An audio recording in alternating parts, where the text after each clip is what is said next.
Baik, Assalamualaikum warahmatullahi wabarakatuh. Saya mulai untuk analisa perancangan sistem, yaitu pertemuan ke-5, yaitu pendekatan perancangan terstruktur yang ke-1. Jadi sebenarnya ada dua nanti pembahasannya, dibagi menjadi dua. Yang pertama ada pendekatan perancangan terstruktur 1 dan pendekatan perancangan terstruktur 2. Jadi kemarin kita sudah bahas masalah perancangan sistem secara umum, jadi secara generalnya, secara standarnya yang dilakukan oleh sebuah perusahaan, yaitu adalah perancangan secara umum. Nah, untuk bahasan yang berikutnya ini adalah pendekatan perancangan yang secara struktural atau terstruktur. Baik, jadi ada beberapa pendekatan untuk mengembangkan sistem. Jadi yang pertama ada pendekatan klasik atau classical approach, kemudian dan ini sebenarnya ada perbandingan, cuman kurang pantas sebenarnya kalau dibandingkan. Kita ambil aja nanti kelebihan dan kelemahannya. Jadi ada pendekatan klasik, classical approach, dan pendekatan terstruktur atau structural approach. Nah, pendekatan ini yang pertama itu digunakan ketika mindset kita yaitu menggunakan berbasis metode. Jadi metode yang digunakan apa itu merupakan pendekatan klasik dan pendekatan terstruktur. Kemudian yang kedua adalah pendekatan potong atau piecemeal approach dan pendekatan sistem atau system approach. Kalau yang pendekatan klasik dan pendekatan struktur dia berbasis metode, kalau pendekatan sepotong dan pendekatan sistem yaitu kita berbasis pencapaian sasaran. Jadi ditentukan sasarannya itu mau dibawa kemana sebuah perusahaan itu dengan sistem yang kita buat. Misalkan sasarannya digunakan untuk jangkauan skala nasional. Nah, itu kita gunakan nanti pendekatan sepotong dan pendekatan sistem. Karena berbasis pencapaian sasaran. Kemudian yang ketiga ada pendekatan bottom up dan pendekatan top down. Kalau di sini bottom dan top down yaitu berbasis penentuan kebutuhan sistem. Sebenarnya yang ini sudah disinggung di pertemuan yang sebelumnya sedikit-sedikit. Itu bottom up dan top down, di mana kita harus menentukan kebutuhan-kebutuhan sistem yang kita gunakan itu nanti apa saja. Mulai dari perangkat lunak, kemudian ada perangkat keras, kemudian jaringan yang kita gunakan, topologinya seperti apa, kemudian jenis komputernya, device-nya, ada yang mainframe, kemudian ada yang mini device, kemudian ada yang micro komputer. Nah, itu penentuan berbasis kebutuhan sistem. Kemudian yang keempat, pendekatan sistem menyeluruh, total system approach, dan pendekatan modular atau modular approach. Kalau yang di sini yaitu berbasis cara pengembangan. Jadi setelah sistemnya itu nanti jadi, kemudian bagaimana cara mengembangkan kita sebagai analisisnya. Jadi bisa dikembangkan secara menyeluruh atau dikembangkan secara modular.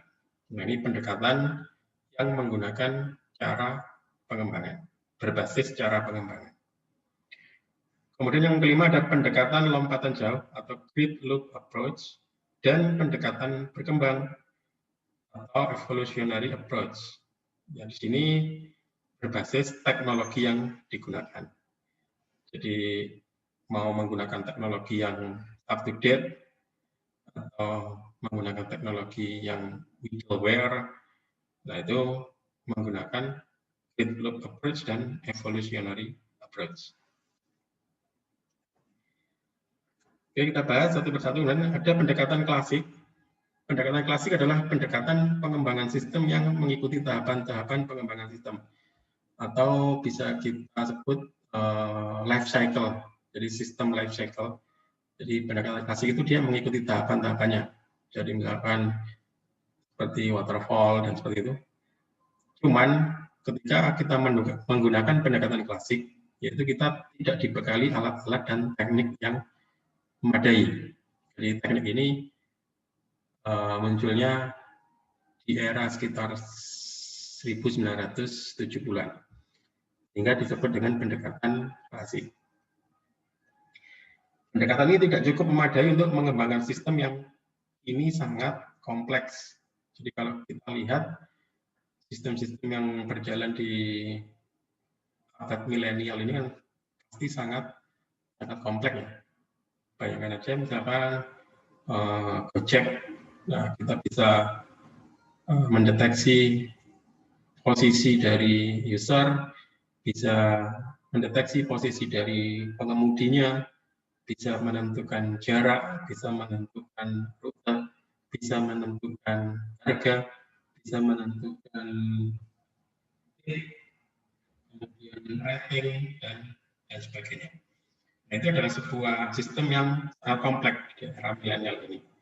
Jadi ada beberapa arsitektur yang berjalan di sebuah software startup itu. Makanya pendekatan klasik itu tidak akan bisa menjangkau atau tidak bisa mumpuni untuk mengembangkan sistem yang sebesar itu.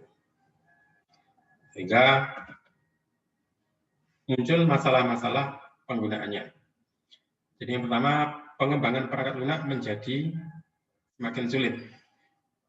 Kenapa? Karena dengan menggunakan pendekatan klasik, kita tidak punya dokumentasi dari sebuah sistem.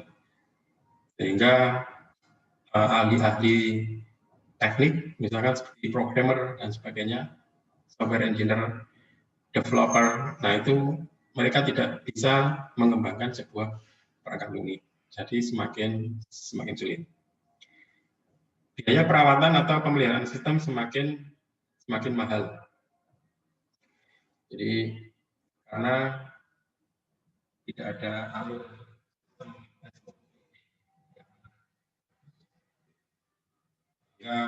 perawatan atau pemeliharaan sistemnya semakin mahal.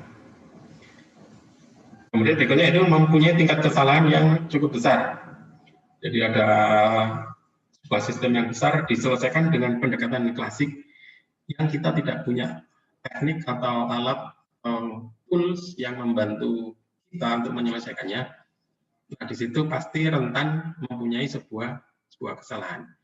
Jadi semakin besar sistem yang dibangun kalau menggunakan pendekatan klasik, itu pasti akan mempunyai tingkat kesalahan yang cukup besar. Berikutnya adalah kurang terjaminnya keberhasilan sebuah sistem. Nah, ini pasti. Jadi ini efek balik dari sebuah kesalahan yang cukup besar. Jadi kalau kesalahan cukup besar pasti kurang terjamin atau kurang puasnya pengguna terhadap sistem yang kita analisis atau kita bangun. Terdapat banyak permasalahan dalam implementasi sistem. Jadi karena tidak dibekali dengan case, nanti ada computer aided software engineering. Nah itu ketika kita menerapkan sistem tersebut ke dalam dunia real, nah itu akan semakin banyak permasalahan. Nah kemudian muncul pendekatan terstruktur yang menjadi pokok bahasan dari materi perkuliahan hari ini. Pendekatan terstruktur adalah perbaikan dari pendekatan klasik dengan pembekalan berupa alat-alat dan teknik yang dibutuhkan dalam pengembangan sistem. Jadi tetap menggunakan life cycle system, jadi cara pengembangannya, tahapan-tahapannya diikuti secara menyeluruh, tapi kita diberi tambahan atau diberi alat-alat dan teknik yang dibutuhkan. Nanti ada pembahasan lebih lanjut tentang alat-alat dan teknik tersebut. Sehingga apa hasilnya? Hasilnya adalah memperbaiki masalah-masalah yang ditimbulkan oleh pendekatan klasik, yaitu berupa sistem yang strukturnya terdefinisi dengan baik dan jelas. Jadi sistem ini penggunanya siapa, misalkan. Kemudian alurnya, sistem standar operating prosedurnya seperti apa, kemudian jangkauannya seperti apa, kebutuhan hardware dan software-nya, itu semuanya terdefinisi dengan baik dan jelas.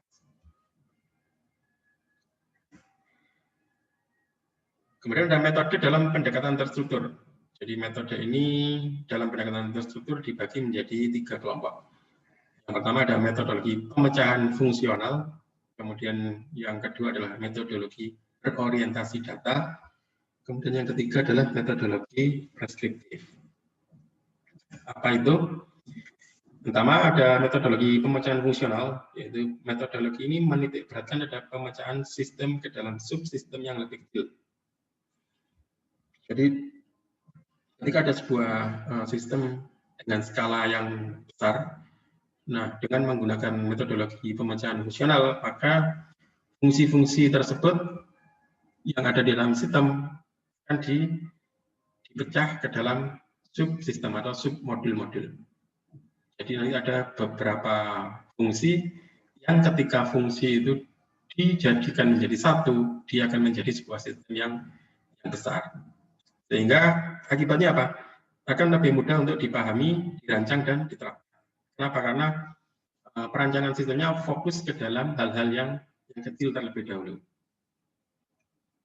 Katakanlah sistem administrasi di kampus misalkan, nah itu dipilah-pilah dulu menjadi beberapa fungsi. Misalkan sistem administrasi perpustakaan, kemudian dipecah lagi fungsinya sistem penggajian, dipecah lagi misalkan sistem kehadiran, baik itu mahasiswa maupun pengajarnya atau dosennya. Nah, itu akan lebih fokus ketika kita merancang sebuah sistem yang detail. Nah, metode yang termasuk dalam kategori ini adalah HIPPO, hierarchy input process output. Kemudian yang kedua ada stepwise refinement atau iterative stepwise refinement. Kemudian yang ketiga adalah information hiding. Kemudian ada metodologi berorientasi data. Kalau tadi pemecahan berdasarkan fungsi-fungsinya, kemudian ada metodologi berorientasi data, yaitu metodologi ini menitik beratkan pada karakteristik data yang akan diproses. Jadi ini datanya, karakteristik datanya itu yang akan dilakukan pemrosesan terlebih dahulu. Metode ini dikelompokkan lagi menjadi 2 kelas, yaitu data flow oriented, yaitu berorientasi pada alur dari sebuah data. Yang kedua adalah data structure oriented, berorientasi pada struktur datanya sendiri. Jadi tipe dan jenis datanya itu masuk ke dalam data structure oriented. Yang termasuk dalam data flow oriented itu ada SADT, structure analysis and design technique. Kemudian ada composite design, desain yang di composite bisa digabung. Kemudian ada struktur sistem analisis dan desain atau SSD.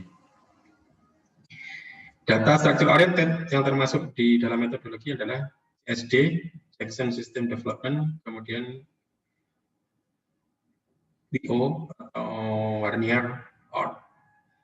Nanti bisa dicoba di browsing-browsing tentang metodologi ini.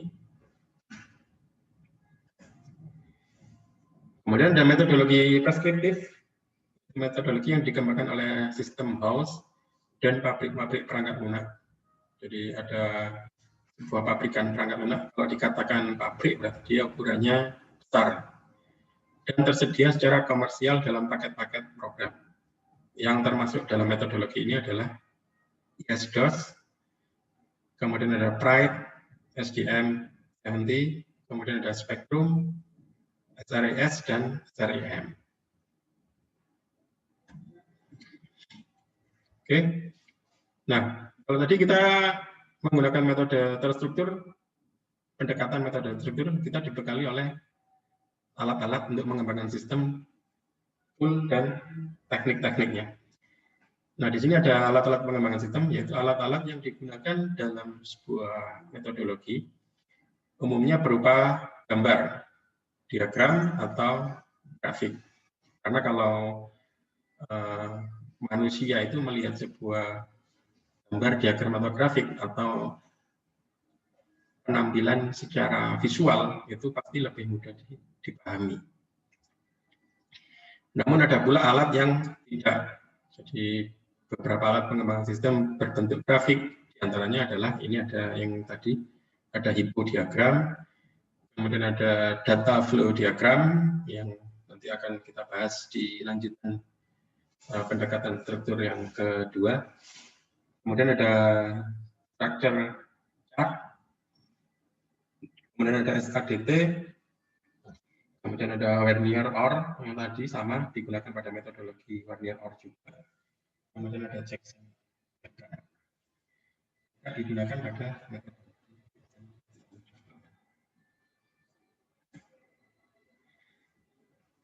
Kalau tadi ada bentuk grafik yang khusus.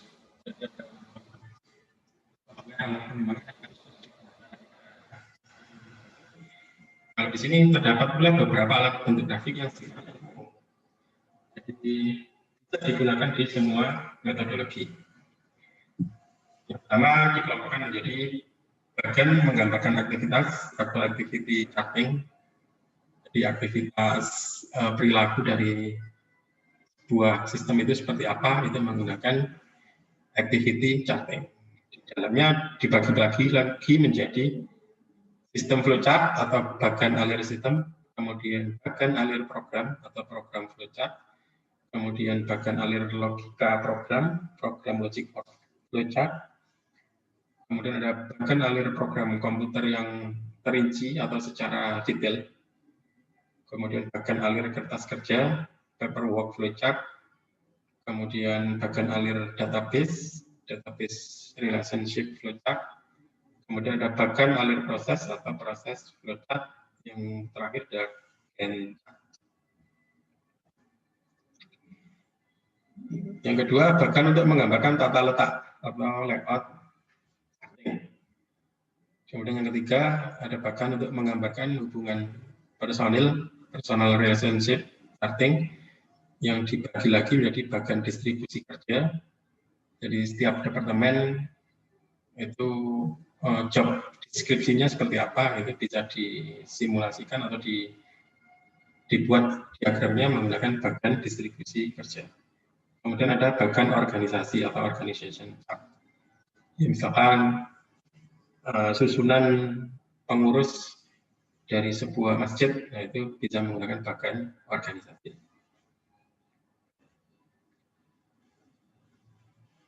Kemudian setelah ada alat pengembangan sistem, baru ada teknik pengembangan sistem. Teknik yang tersedia untuk pengembangan sistem bersifat umum, artinya bisa digunakan atau bisa dikolaborasi menggunakan alat-alat yang tadi secara umum, jadi tidak terkhusus pada sebuah masalah atau masalah sistem. Yang pertama ada teknik manajemen proyek, yaitu teknik yang digunakan untuk penjadwalan proyek. Nah, ini manajemen proyek sangat luas sekali ya. Jadi bagaimana kita melakukan manajemen sebuah proyek, mulai menyusun proposal, kemudian menghitung pemasukan dan pengeluaran, kemudian apa saja yang menjadi faktor dari pemasukan dan pengeluaran. Nah, itu semua dilakukan pada manajemen proyek. Kemudian teknik menemukan fakta atau fact finding teknik. Jadi itu adalah sebuah proses bagaimana kita mengumpulkan sebuah data. Nah, ini nanti yang paling sering kali lakukan ketika membuat sebuah karya ilmiah, penelitian, atau juga tugas akhir ya, atau skripsi. Jadi ada beberapa teknik, diantaranya adalah wawancara, yaitu bertemu langsung dengan narasumber, kita menggali data dengan beberapa pertanyaan yang sudah kita siapkan terlebih dahulu. Kemudian ada observasi, kemudian ada daftar pertanyaan atau kuesioner. Nah, ini biasanya kalau data yang kita ambil tersebar di banyak tempat, kita bisa menggunakan daftar pertanyaan atau kuesioner. Kemudian yang keempat adalah pengumpulan sampel atau sampling. Jadi kalau ada data banyak, kita cukup mengambil data dengan proses sampling. Yang C, teknik analisis biaya manfaat. Jadi yang dianalisis adalah cost efektif, kemudian ada cost benefit. Seberapa aktivitas biayanya dan kemudian seberapa besar keuntungan dari sebuah sistem yang akan kita buat permodelan data diagramnya. Kemudian ada teknik untuk menjalankan rapat atau meeting, kemudian ada teknik inspeksi. Jadi bagaimana cara kita melakukan inspeksi kepada sebuah sistem untuk melakukan pengecekan, melakukan monitoring, dan sebagainya. Kemudian ada perbandingan. Jadi yang tadi ada piecemeal approach, itu dibandingkan dengan system approach. Kalau piecemeal approach itu pendekatan pengembangan sistem yang menekankan pada sebuah kegiatan atau satu aplikasi saja. Kegiatan atau aplikasi yang dipilih tersebut dikembangkan tanpa memperhatikan posisinya di sistem informasi atau tanpa memperhatikan sasaran organisasi secara keseluruhan. Jadi kalau menggunakan piecemeal approach, dia sepotong. Jadi sasaran keseluruhan dari sebuah organisasi itu belum tercapai jika menggunakan piecemeal approach.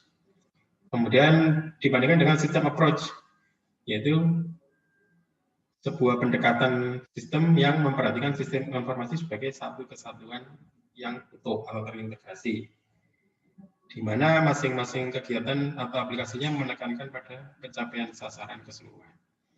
Jadi meskipun nanti sistemnya dibagi-bagi menjadi sebuah modul misalkan, nah itu sasaran tiap modul-modulnya tetap diperhatikan, sehingga sasaran sistem secara keseluruhan atau secara utuh itu menjadi target dari sebuah pendekatan sistem. Kemudian ada bottom up approach dan top down approach. Jadi kalau bottom up itu dimulai dari level bawah. Jadi contohnya dari level operasional, jadi yang menjalankan di bawah, yang menjadi tugas keseharian. Pendekatan ini merupakan ciri-ciri pendekatan klasik. Jika pendekatan ini digunakan pada tahap analisis disebut dengan data analisis. Jadi level operasional yang paling bawah itu sebagai sumber data. Makanya datanya dianalisis dari bottom up. Kemudian yang top down kebalikan dari bottom. Nah ini dimulai dari level atas organisasi, yaitu level perencanaan strategis. Kalau perencanaan strategis, ya pasti yang bertanggung jawab dengan hal tersebut adalah manajemen atau yang mempunyai kewenangan untuk mengambil atau menentukan sebuah kebijakan. Jika pendekatan ini digunakan pada tahap analisis, disebut dengan decision analysis. Ya, sama ya tadi. Kalau menggunakan top down, pasti sasarannya adalah decision atau keputusan. Ini tadi, jadi manajemen menentukan atau menghapus atau mengubah sebuah keputusan. Kenapa? Karena yang jadi fokus adalah informasi yang dibutuhkan untuk pengambilan keputusan oleh manajemen. Baru dia nanti di breakdown ke bawah. Kemudian ada total system approach dan modular approach. Jadi kalau total system pengembangannya dilakukan secara menyeluruh. Jadi istilahnya ini besar-besaran. Pendekatan ini sulit dilakukan untuk sistem yang kompleks karena menjadi sulit untuk dikembangkan. Ya benar ya, kalau langsung melakukan perbaikan secara menyeluruh, semuanya dibenerin. Nah itu kalau sistemnya kompleks dan besar, itu pasti lebih rumit. Kemudian perbandingannya dengan modular approach. Jadi dia memecah sistem yang besar atau yang rumit menjadi beberapa bagian modul yang sederhana. Sehingga dari yang sederhana-sederhana itu dilakukan pengembangan, kemudian nanti dijadikan satu lagi. Sistem juga akan dapat dikembangkan sesuai dengan waktu yang direncanakan, mudah dipahami oleh pemakai dan mudah untuk dipelihara. Oke, jadi ya karena itu tadi, karena sudah dibagi-bagi menjadi beberapa bagian. Jadi kalau diimplementasikan ke dalam user itu akan mempelajari bertahap. Bagian A, bagian B, bagian C, bagian D. Berbeda dengan total system approach yang sudah sistem dalam bentuk besar, yang kompleks dan utuh, kemudian langsung diberikan kepada pengguna. Nah, penggunanya pasti akan mengalami kebingungan. Kemudian ada grid loop approach dan evolutionary approach. Kalau grid loop approach menerapkan perubahan menyeluruh secara serentak menggunakan teknologi. Jadi kalau grid loop approach itu resikonya yaitu karena kita di bidang IT ya. Jadi teknologi komputer itu berkembang sangat cepat. Jadi ilmunya juga sangat berkembang cepat dibandingkan ilmu yang lain. Jadi bisa kalau software itu bisa per 6 bulan itu juga ganti lagi atau update. Kalau hardware itu bisa 1 tahun, 2 tahun. Jadi kita diharuskan untuk cepat untuk beradaptasi. Kenapa mengandung resiko? Karena teknologi komputer begitu cepat berkembang dan tahun mendatang sudah menjadi usang. Investasinya juga mahal dan terlalu kompleks. Kemudian dibandingkan dengan evolutionary approach, jadi menggunakan teknologi canggih, tetapi yaitu ada tetapinya diaplikasikan kepada bagian ekosistem yang memerlukan saja saat itu. Tapi dia tidak berhenti di saat itu juga, dia akan dikembangkan di kebutuhan.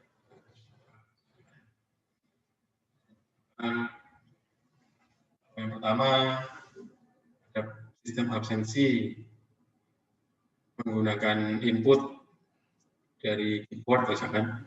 Nah, kemudian menggunakan pendekatan evolutionary approach, dia dikembangkan misalkan dirubah yang bagian absensinya aja menggunakan sidik jari. Jadi perkembangannya dilakukan bertahap, tidak serentak menyeluruh seperti yang dilakukan di grid loop approach. Oke, itu mungkin untuk materi hari ini. Silakan jika ada yang kurang mengerti ditanyakan di forum Adlink.